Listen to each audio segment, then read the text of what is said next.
उत्तर प्रदेश में किसान आंदोलन को लेकर जहां पर गणतंत्र दिवस पर किसानों ने उग्र प्रदर्शन किया और लाल किले पर तोड़फोड़ भी की, वहीं धार्मिक झंडे को फहराया, तिरंगे का अपमान किया। नमस्कार, मैं विक्रम आपका स्वागत करता हूं हंगामा टाइम्स न्यूज में। और आज किसान आंदोलन और किसानों के उग्र प्रदर्शन पर हम बात करने वाले हैं समाज सेविका रश्मि गुप्ता से, जहां पर आपको बता दें कि पूरा देश आक्रोशित है किसानों के तिरंगे के अपमान को लेकर। लेकिन वहीं कृषि विधेयक बिल की बात करें तो आखिर इतना लंबा समय सरकार क्यों ले रही है? जहां चर्चा पर हमारे साथ है रश्मि गुप्ता जी, जिनसे बात करेंगे और जानेंगे कि आखिर किसानों के इस उग्र आंदोलन को लेकर उनकी क्या राय है, आखिर सरकार को क्या कदम उठाने चाहिए था, और किसानों पर जिस तरह से पुलिसिया कार्रवाई उग्र आंदोलन के बाद, दिल्ली लाल किले में तोड़फोड़ के बाद और राष्ट्रीय ध्वज के अपमान के बाद पुलिसिया कार्रवाई दिल्ली पुलिस की देखने के बाद राकेश टिकैत के आंसुओं ने जहां रुख बदल दिया।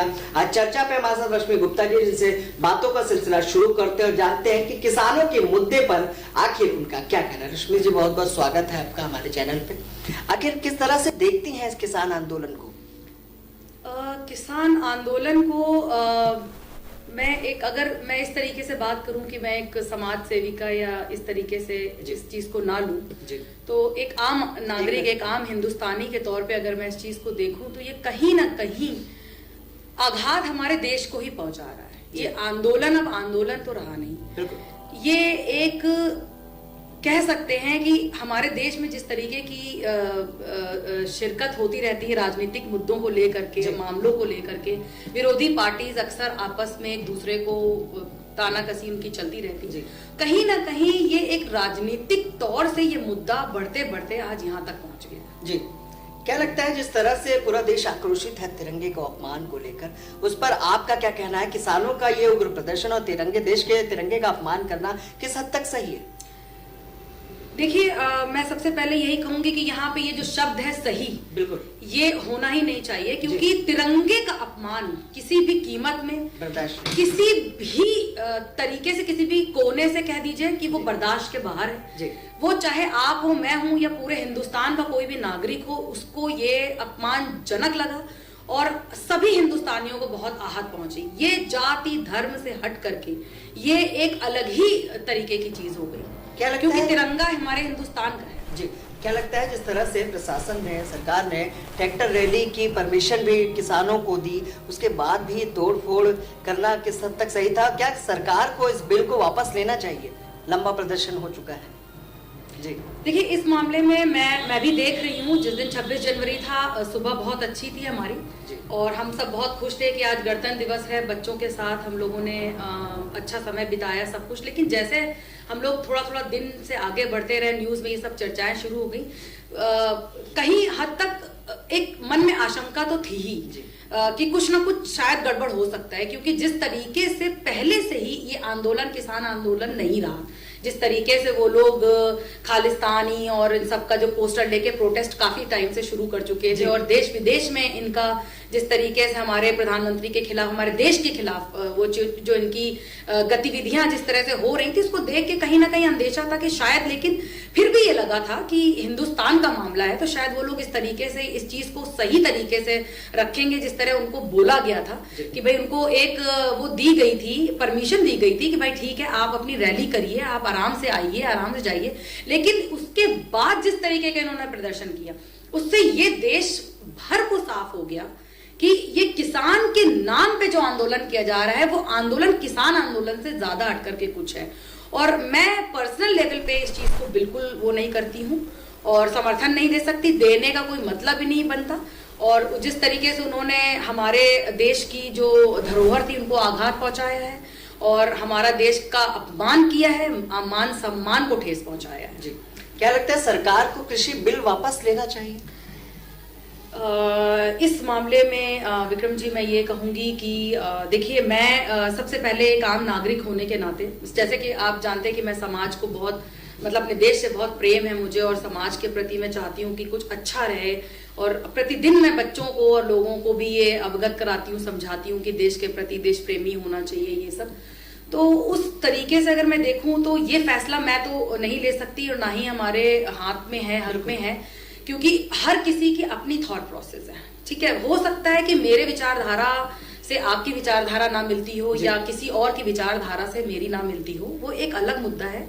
लेकिन बिल वापस लेना ना लेना ये एक इस तरीके का मैटर है जिसके ऊपर मैं कोई टिप्पणी नहीं दे सकती हूँ। हाँ, मैं अपने विचार व्यक्त कर सकती हूँ कि अगर किसानों को फायदा है इस बिल से, और जिस तरह से हमारे देश में ये बिल लाया गया है और जिस तरह से हमको बताया गया है, उस हिसाब से मुझे ऐसा लगता है कि क्योंकि बहुत सारे, मैं ये भी देख रही हूँ कि देश में करीब करीब आधे से ज्यादा देश के जो किसान हैं उनको कोई आपत्ति नहीं है। ये कुछ चंद लोग हैं जिनको ये आपत्ति है। और जिस तरह से मैंने बोला कि एक राजनीतिक मुद्दा बन के सामने आ रहा है, तो मुझे इस बारे में खुद समझ में नहीं आ रहा कि मैं इसको किस तरीके से आपको बोलूं कि ये सही है या गलत है, लेना चाहिए वापस या नहीं लेना चाहिए।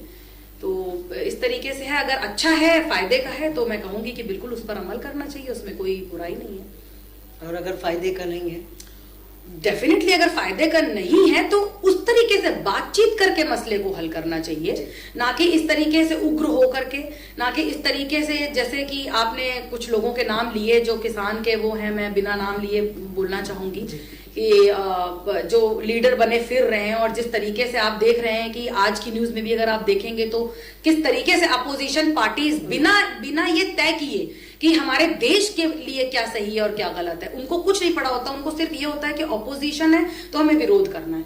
उस तरीके से कोई बात सोची गई कभी भी सही नहीं हो सकती। क्या लगता है सरकार को इस तरह के बिल से पहले देश के बेरोजगारों के बारे में सोचना चाहिए? बिल्कुल सोचना चाहिए, क्यों नहीं सोचना चाहिए। और सोचना चाहिए नहीं, जहां तक हम लोगों को खबरें मिलती हैं, और मैं डेली का डेली, क्योंकि मैं काफी ज्यादा एक्टिव रहती हूँ तो मैं न्यूज देखती हूँ, और मैं डेली अपने उत्तर प्रदेश की न्यूज, जैसे अपने चीफ मिनिस्टर्स जी हैं, बहुत अच्छे ढंग से वो हर चीजों को देख रहे हैं, जिस तरीके से वो डेली के डेली मीटिंग्स करते हैं, चीजें करते हैं। और उस हिसाब से ऑलरेडी हमारे देश के प्रधानमंत्री ने बहुत कुछ बदला है भारत देश को, इसमें हम कोई दो राय नहीं दे सकते। और हम सब लोग ये बात अच्छी तरह से जानते हैं कि जितने उनके प्रयास होते हैं, जितनी उनकी कोशिशें होती हैं, वो कहीं ना कहीं हम लोगों के फायदे के लिए ही होती हैं। ठीक है रश्मि जी, ये थी किसान मुद्दे पे हमारी बात कि किसान देश का और जिस तरह से राजनीतिक हो रही है। लेकिन आज एक युवा है और सोशल वर्क लगातार करते आ रही है, देश के लोगों को क्या संदेश या मैसेज देना चाहेंगे, देश की युवाओं को, देश की महिलाओं को? बिल्कुल मेरे जो अपने विचार हैं मैं वो तो व्यक्त कर ही सकती हूँ, अपनी तरफ से पूरी कोशिश भी कर रही हूँ। मेरा ये कहना है कि देखिए, ये देश हमारा है। हम जब तक इस बात को नहीं समझेंगे तब तक हम अपने देश के लिए कभी भी सजग नहीं हो पाएंगे, और उससे हम प्रेम अपने अंदर ला नहीं पाएंगे। जैसे आप अपने घर से प्रेम करते हैं, वैसे अपने देश से प्रेम करना बहुत जरूरी है। हमारे देश में जिस तरीके की गतिविधियां होती हैं, हमारे देश के जो नेता हैं या जो भी हमारे देश में इस तरीके के अपना राजनीतिक लोग हैं, अच्छा जो करने का प्रयास करते हैं, उनको सजगता से, जागरूकता से देखना और समझना चाहिए। और हम जितना आगे बढ़ते हैं, हर बार कुछ ना कुछ ऐसा हो जाता है कि हम अपने आप को खुद ही पीछे ढकेल देते हैं। मैं ये कहना चाहूंगी कि कृपया इस तरीके की चीजें ना करें, अपने देश की धरोहर को अपनी धरोहर समझें, प्रेम करें, अच्छा करें, अपने आसपास का माहौल अच्छा करने की कोशिश करें। कि अगर आपके अंदर ये जागरूकता और सजगता है तो अपने बच्चों को, अपने घर के महिलाओं को, अपने घर के आसपास के लोगों को अवगत कराएं, उनको रूबरू कराएं, और अपने आसपास का माहौल कम से कम अच्छा रखने की कोशिश जरूर करनी चाहिए हम सब लोगों को। जी रश्मि जी, आखिर बताएं, एक महिला है, किस तरह से चीजों को हैंडल कर रही है और जीविका के लिए किस तरह की चीजें करती हैं? हाँ बिल्कुल, ये जिस तरह से आप सब देख रहे हैं कि social work not a business, क्योंकि उसमें कोई अर्निंग तो है नहीं, आखिर चीजों को किस तरह से कर रहे हैं?